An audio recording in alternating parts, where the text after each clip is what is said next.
बिस्मिल्लाहिर्रहमानिर्रहीम। अस्सलाम वालेकुम। मैं अक्सर शेख, आप लोगों की केमिस्ट्री की इंस्ट्रक्टर।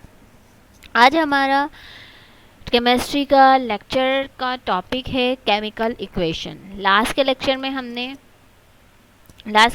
हमने देखा था formula mass and molecular mass हमने कवर किया था। आज के लेक्चर में हम देखेंगे केमिकल इक्वेशन क्या होती है। केमिस्ट्री के अंदर आपके 9th के फर्स्ट चैप्टर के अंदर फंडामेंटल ऑफ केमिस्ट्री में ये टॉपिक शामिल है कि केमिकल इक्वेशन क्या होती है और बैलेंस इक्वेशन क्या होती है।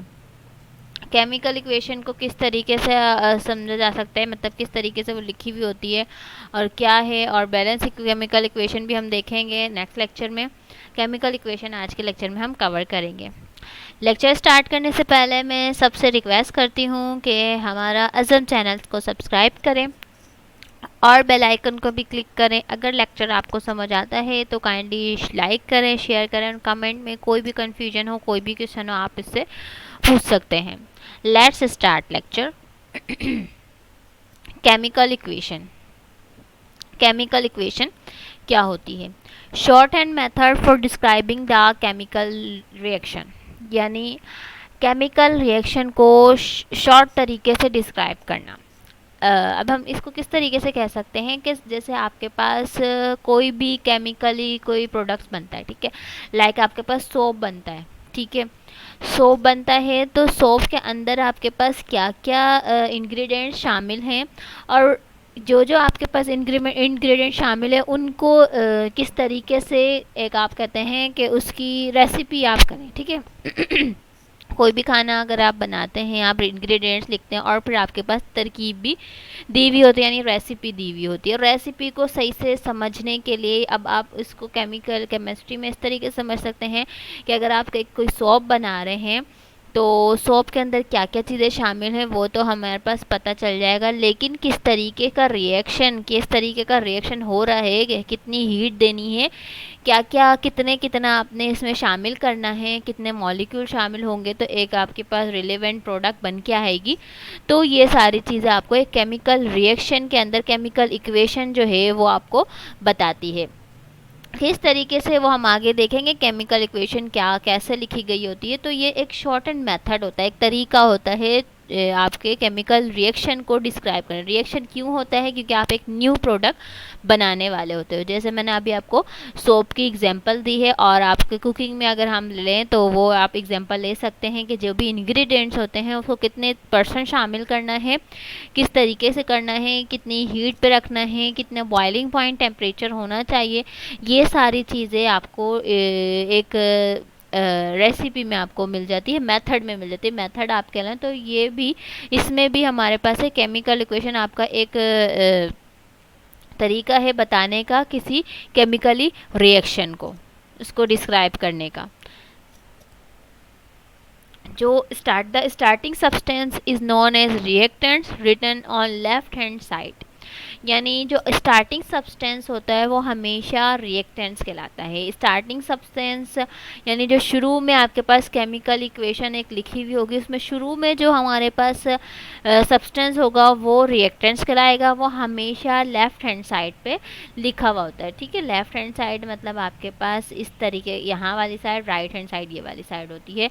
एग्जाम्पल में यहाँ पर देखते हैं कि हमें एग्जाम्पल दी हुई है 2H2 प्लस O2 2H2OL। ये सारी चीज़ें हमारे पास क्या होती है हम बताएंगे कि अब जो इन्होंने कहा है कि जो स्टार्टिंग सब्सटेंस होता है वो रिएक्टेंट्स होता है। तो स्टार्टिंग हमारे लिहाज से यहाँ पर लेफ़्ट हैंड साइड के लिहाज से स्टार्टिंग यही है और हमेशा क्या कहता है, return on left hand side. हमेशा जो रिएक्टेंट्स होता है वो लेफ़्ट हैंड साइड पे लिखा हुआ होता है। रिएक्टेंट्स क्या होते हैं कि आपने कितने आप इंग्रेडिएंट्स समझ लें, ठीक है। रिएक्टेंट्स मतलब आपने क्या क्या रिएक्टेंट्स क्या क्या आपने इंग्रेडिएंट मिला के एक प्रोडक्ट बनानी है, वो आपके पास रिएक्टेंट्स होता है, ठीक है। तो ये जो है हमारे पास 2H2 ये आपके पास रिएक्टेंट्स है, O2 ये भी आपके पास एक रिएक्टेंट्स है, ठीक है। यानी ऑक्सीजन और हाइड्रोजन क्या है, हाइड्रोजन और ऑक्सीजन दोनों मिलके क्या बनाएंगे, वो हमें यहाँ पर ये हमारे पास आ जाएगी एक न्यू प्रोडक्ट, ठीक है। तो ये क्या कहला रहा है, ये आपके पास रिएक्टेंट्स कहला रहा है। ठीक है। उसके बाद कहते हैं the substance are form due to reaction is known as products. जो हमारे पास सब्सटेंस रिएक्शन की वजह से बनता है, यानी जब आप इन दोनों को मिला रहे हो, ठीक है, इन दोनों को आप बना रहे हो, तो आपके पास क्या, जब आप केमिकल इसको रिएक्शन करवा रहे हैं, रिएक्शन जो भी होगा, उसके बाद जो भी सब्सटेंस बन के आएगा उसको हम प्रोडक्ट्स कहते हैं। ठीक है, प्रोडक्ट्स कहते हैं। यानी यहाँ पर हमारे पास प्रोडक्ट जो है वो 2H2O है। हमेशा राइट हैंड साइड पे लिखी हुई होती है प्रोडक्ट। कभी भी ऐसा नहीं होगा कि लेफ्ट हैंड साइड पे प्रोडक्ट हो और राइट हैंड साइड पे आपका रिएक्टेंट, इस तरीके से नहीं। यहाँ पर हमेशा सीधे हाथ की तरफ जो होगी वो प्रोडक्ट्स होगी, उल्टे हाथ की तरफ होगी वो हमारे पास रिएक्टेंट्स होगा। रिएक्टेंट्स दोनों मिला के एक प्रोडक्ट बनाते हैं। ठीक है, इसको हम प्रोडक्ट कहते हैं। वो हमेशा राइट हैंड साइड पे लिखा हुआ होता है। ठीक है, और हमारे पास ये जो ये एरो है ये एरो क्या रिप्रेजेंट करता है, ये आपके पास किस तरीके का केमिकल रिएक्शन है वो रिप्रेजेंट करता है। ठीक है, केमिकल रिएक्शन किस तरीके का, सिंगल रिएक्शन है या फिर डबल रिएक्शन है, ये हम देखते हैं कि एक होता है हमारे पास, अभी ये दोनों मिला के ये चीज़ आपके पास बनती है। लेकिन हम अगर इसको तोड़ें तो हमारे पास ये चीज़ें मिलके आएंगी, तो फिर वो डबल रिएक्शन होता है। डबल एरो और सिंगल एरो से शो करता है। अभी हमारे पास सिंगल एरो को समझते हैं बेसिक लेवल पे, उसके बाद हम डबल भी देखेंगे। अब जो हमारे पास है number written in front of formula is called coefficient.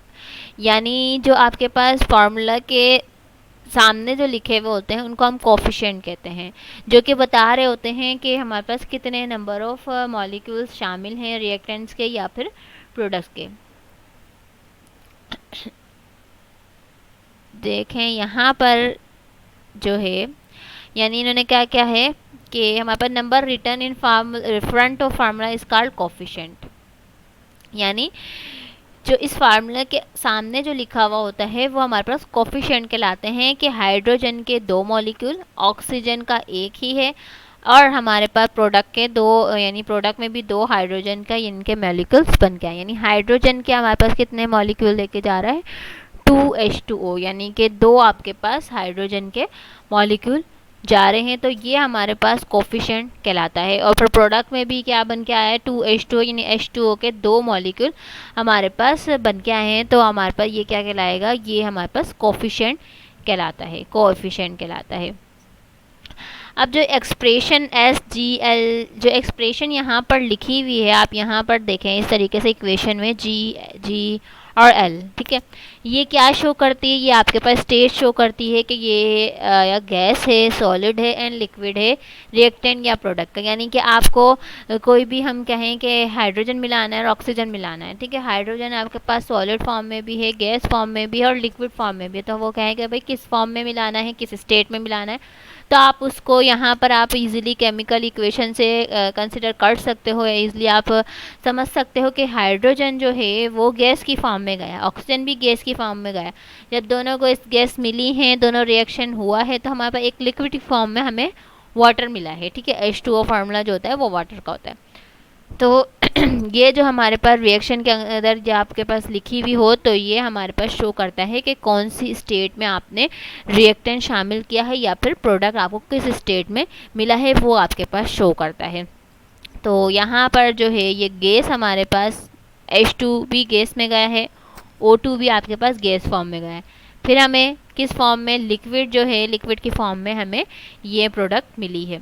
तो ये सारी चीज़ें होती हैं एक केमिकल इक्वेशन को समझने के लिए। केमिकल इक्वेशन में आपके पास, आपको ये तो पता है H2 मतलब आपके पास हाइड्रोजन के कितने एटम शामिल हैं, जो कि एक मॉलिक्यूल बना रहा है, डायटोमिक मॉलिक्यूल होता है। ठीक है, ये जो हमने पहले देख लिया था H2 क्या होता है, O2 क्या होता है, Cl2, इस तरीके से चीज़ें देख ली थी। अब हमने केमिकल इक्वेशन को किस तरीके से आपने समझना है वो मैंने आज का लेक्चर में कवर करवाया है आपको, कि किस तरीके से हमारे पास जो फ्रंट एंड साइड होती है, यानी राइट साइड पे लिखा हुआ होता है वो क्या होता है, लेफ़्ट साइड पे होता है वो क्या होता है, रिएक्टेंट्स क्या होते हैं, प्रोडक्ट्स क्या होते हैं, ये सारी चीज़ें, कोफिशिएंट क्या होते हैं, सॉलिड लिक्विड फॉर्म क्या होती है, L, और ये आपके पास जो सब स्क्रिप्ट यानी जो नीचे लिखा हुआ होता है, ये सारी चीज़ें आपको क्या बता रही होती हैं, ये समझना लाजमी है। क्योंकि जब आप बैलेंस केमिकल इक्वेशन आप करोगे तो आपको केमिकल इक्वेशन लाजमी समझ आनी चाहिए कि रिएक्टेंट रिएक्शन कौन सी साइड है, प्रोडक्ट कौन सी चीज़ है,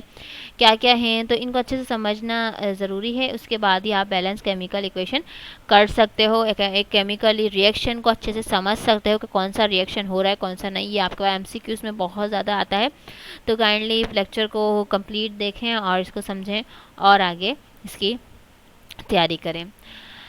नेक्स्ट लेक्चर में हम कवर करेंगे बैलेंस केमिकल इक्वेशन क्या होती है। तब तक के लिए रखिए अपना बहुत सारा ख्याल और मुझे दें इजाज़त। अल्लाह हाफिज़।